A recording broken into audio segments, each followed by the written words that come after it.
आया था अपने राजकीय इंटर कॉलेज गरुघाट और यहाँ मिली है ममता। ममता हमारी बीएड की एक ट्रेनी टीचर हैं, प्रशिक्षु प्यूपिल टीचर बोलते हैं। और बताइए ममता, कहाँ कहाँ आपकी स्कूलिंग हुई और टीचर बनने का कैसे मन में आया? सर मेरी जो स्कूलिंग पढ़ाई हुई प्राइमरी तक हुई टिहरी गढ़वाल के गुत्तू में, और उसके बाद 7th से 12th तक उत्तरकाशी में हुई है आद्य शंकराचार्य स्कूल में। उसके बाद ग्रेजुएशन मेरा प्रोला से हुआ है जेडबीसी से, और पीजी मेरा टिहरी एसआरटी कैंपस बादशाही हॉल से है, और बीएड मेरा पौड़ी पैठानी से है। और मैं यहाँ 4 मंथ की टीचिंग ट्रेनिंग के लिए आई हूँ।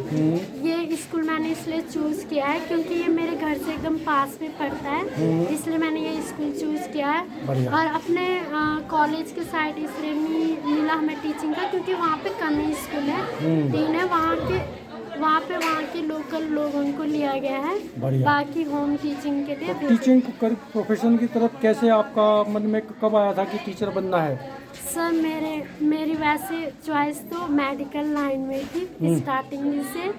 और मैं ये कहना चाहूँगी कि हमारे जो गांव में है, गांव में ज़्यादा एजुकेशन किसी ने नहीं लिया है। शिक्षा के क्षेत्र में सबसे ज़्यादा गर्ल्स में मैं हूँ। तो मैं अपने गांव की स्थिति को देखकर, और जो हमारे गांव में ज़्यादा शिक्षित नहीं है, और मैं चाहती हूँ, मैं उनको भी मोटिवेट करती हूँ कि एजुकेशन लेना बहुत ज़रूरी है गर्ल्स के लिए। बढ़िया, बहुत खुशी। आप यहीं से बिलोंग करती हैं, मोरी ब्लॉक के डांडा गांव से? मोरी ब्लॉक के डांडा गांव से बिलोंग करती हूँ। बहुत बढ़िया। हाँ जी सर। तो बहुत खुशी की बात है ममता, हम आपका वेलकम करते हैं। और आपको मैं ये भी बताना चाहूँगा कि जो मोरी ब्लॉक है, ये भारत सरकार ने एस्पायरेशनल ब्लॉक, नीति आयोग है, एस्पायरेस का मतलब आकांक्षी। अभी बहुत सारे मानक हैं जिनमें हम पिछड़े हुए हैं। सबसे बड़ा है हमारे लिए बालिका शिक्षा का मुद्दा। अर्ली मैरिजेज है हमारे ब्लॉक में, ड्रॉप आउट्स हैं। तो आप जैसी युवा बच्चियां जब आगे आएंगी तो बहुत सारे, इन सारे बच्चों को, ये जो खड़ी हैं, ये सब देखो आपके लिए, आपकी बड़ी दीदी भी हैं, टीचर भी हैं, प्रेरणा स्रोत का काम करेंगी। तो बहुत अच्छा आपने डिसीजन लिया है। टीचिंग का सबसे ज़्यादा महत्व लिया है। हाँ। मैं चाहती हूँ कि लड़कियाँ पढ़े और आगे बढ़े। बहुत बढ़िया।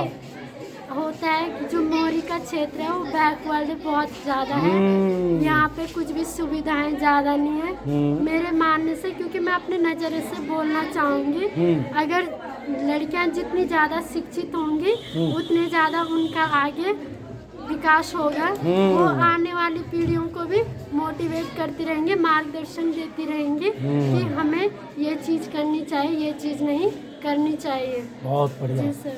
तो अभी जैसे आप लोगों को भाई कुछ टास्क दिया होगा प्रिंसिपल साहब के हिसाब से, आपको क्लासरूम में जाना पड़ता होगा।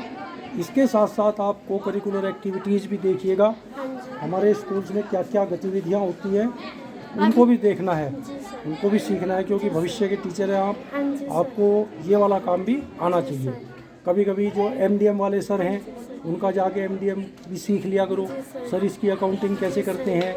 फिर हमारे यहाँ पे कई सारी समितियाँ बनी हुई होती हैं स्कूल की, तो सबसे आप इंटरेक्ट करो और ये वाला काम भी सीखते जाओ। अभी मुझे कम ही दिन हुए हैं, धीरे धीरे मैं इन चीज़ों को सीखूंगी और इसको अपने दिमाग में उतारूंगी, और मैं काफ़ी कुछ सीखने की कोशिश भी करूंगी। बहुत बढ़िया। दूसरी बात आपके लिए सबसे अच्छी पता है अपॉर्चुनिटी दूसरी क्या है? जी सर। हमारे इसी स्कूल के साथ चलता है केजीबीवी, कस्तूरबा गांधी बालिका छात्रावास, जिसमें 6 to 12 की बच्चियां हैं। आप उनको यहाँ पढ़ा भी रही हो, और कभी हम आपको हॉस्टल में, मुझे पता नहीं था, नहीं तो कल ही आपको बुलाना था। आप हॉस्टल भी देख के जाना, क्या क्या इनको फैसिलिटीज़ मिलती हैं, किस तरीके से रखते हैं, क्या इनका रूटीन होता है। क्योंकि भविष्य में आपको एक टीचर बनने के बाद हो सकता है आपका मन करे कि मैं हॉस्टल की वार्डन बन जाऊँ। तो आप ये भी एक एक्सपोजर लेके जाना। And I wish you all the very best. सीखो अच्छे से, और बच्चे भी आपसे कहीं ना कहीं, ये सारे बच्चे प्रेरणा प्राप्त करेंगे। All the best, do well.